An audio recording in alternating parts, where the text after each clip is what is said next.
বাবাজিরা আমার, ওই জান্নাতের মধ্যে আমরা যাইতে চাই কিনা? আল্লাহ পাক রব্বুল আলামিন আপনাকে আমাকে ওই জান্নাতের মেহমান করুক, আমরা বলি আমিন। ছোট্ট একটা প্রশ্ন করে আমি শেষ করে দেব। আচ্ছা, আপনারা কেউ বলতে পারবেন আল্লাহ এই মুহূর্তে কি করতেছেন? আমি বলতে পারবো আল্লাহ এই মুহূর্তে কি করতেছে।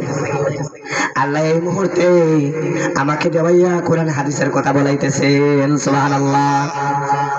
এক লাস্টিক প্রশ্ন করেছিল যে আল্লাহ কোন দিকে তাকাইয়া আছেন?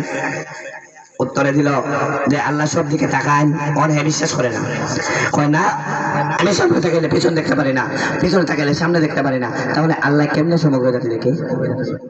তারে যুক্তি দিলাম, ভাই আপনার ঘরে দরজা আল্লাহ বন্ধ করে একটা লাইট জ্বালাই দিও, লাইটে একবার আলো দেয় না, চাইলে ভাই আলো দেয়, চতুর্দিকে আলো দেয় লাইটে। তো একটা লাইট যদি চতুর্দিকে আলো দেখতে পারে তাহলে আল্লাহকে আবার সব দিকে দেখতে পারে না। 3 নাম্বার প্রশ্ন করেছিল, কয় আল্লাহরে তো দেখা যায় না, এর লাগে আমি বিশ্বাসও করি না। আমি কইলাম সমস্যা নাই, এটারও আমার কাছে দলিল আছে। ইউটিউবে মাথার মাঝে দিলে বাড়ি দুইটা মাথার বেন্দা শুরু ফট পড়ি, মাথা বেন্দা দেখা যায় না বোঝা যায়, আল্লাহও দেখা যায় না বোঝা যায়। চিল্লায়া বলেন সুবহানাল্লাহ। মাথা বেন্দা দেখা যায় না বোঝা যায়, আল্লাহরে দেখা যায় না বোঝা যায়। সুবহানাল্লাহ। 4 নম্বর প্রশ্ন করেছিল যে জিন জাতি তো আগুনের তৈরি, জাহান্নামের আগুন দিয়ে এটা বলবো নি, এটা তো আগুনে আগুনে মিস করে যাবো, প্লাসে প্লাসে প্লাস স্কোয়ার, মাইনাসে মাইনাসে মাইনাস স্কোয়ার। না ভাই, এটা তো মাটি দিয়ে তৈরি হয়, তাহলে এটি মাথার মধ্যে দিলে ব্যথা হয় কেন? বুঝতে হবে।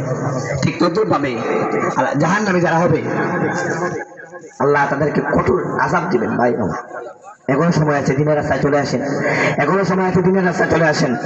বাংলা রাখবেন, এই বাংলার সমাজে যত বন্ধ আলেম আছে কটিয়া হুঁশিয়ারি দিয়ে যায়, বন যাবে এই দেশে চলবে না, ঠিক কিনা? ঠিক।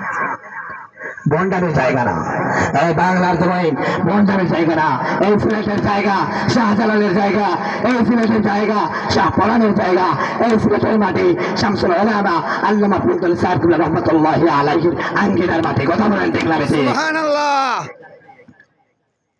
এই শাহজালালের মাটি তুই কেমনে করবি অপমান, জান বাঁচাইতে চাইলে ওহন দৌড় নাইলে যাইব তোর প্রাণ।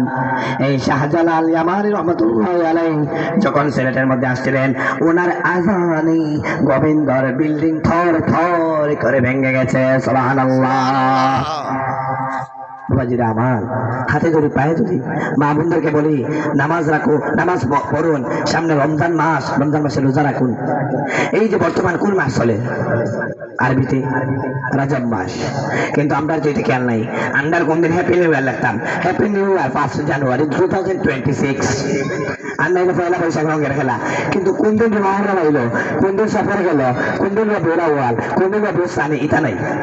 16 ডিসেম্বর মনে আছে বিজয় দিবস, 26শে মার্চ স্বাধীনতা দিবস, 14 নভেম্বর ভালোবাসা দিবস। কিন্তু আমরা নবীদের মেয়েরাজ হলো কোন দিন বা কোন মাস চলে এটার খবর নেই, কিন্তু খবর রাখে ভালোবাসা দিবসে ফুল দিতে হবে গার্লফ্রেন্ডকে। হায় রে সমাজের মানুষ, কতদিন আর ফুল দিবা, কতদিন আর ফুল দিবা? একদিন এই ফুল দেওয়া বন্ধ হবে না? কবরে যেতে হবে না আপনাকে? কি মনে হয় এই দুনিয়া ছেড়ে চলতে কে দিবা? এটা কি বাবার বাড়ি, বাবা মামুর বাড়ি? না, এখনো সময় আছে, দিনের রাস্তায় চলে আসেন, দিনের রাস্তায় চলে আসেন। আল্লাহ বলে বান্দারে তুই যত পাপ করছ না কেন আমার কাছে ভাবছা, আমি আল্লাহ সাথে সাথে তোরে মাফ করে দেবো। সুবহানাল্লাহ। আল্লাহ বলে বান্দারে